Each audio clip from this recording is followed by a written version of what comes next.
ઉત્તર ગુજરાતના ખેડૂતો પર માવઠાની આફત। સાબરકાંઠા, અરવલ્લી, મહીસાગર, દાહોદમાં માવઠાનું અનુમાન વ્યક્ત કર્યું છે હવામાન વિભાગે। હવામાન વિભાગે સામાન્યથી મધ્યમ વરસાદનું વ્યક્ત કર્યું છે અનુમાન અને એક સાથે ત્રણ સિસ્ટમ સક્રિય બનતાની સાથે હવે માવઠાની આગાહી કરવામાં આવી છે। વેસ્ટર્ન ડિસ્ટર્બન્સ, સાયક્લોનિક સર્ક્યુલેશન અને ટ્રફના કારણે માવઠું વરસી શકે છે અને વિસ્તારમાં વાદળછાયું વાતાવરણ પણ રહી શકે છે।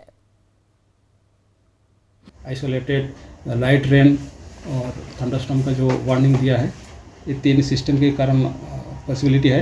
एक WD as a cyclonic circulation दक्षिण पूर्व पाकिस्तान और एडजॉइनिंग पश्चिम राजस्थान के ऊपर परसिस्ट कर रहा है, जो 3.1 से लेकर 7.6 किलोमीटर एंड टिल्टनेस इसका नॉर्थ उत्तर पश्चिम दिशा में इसका टिल्टनेस है।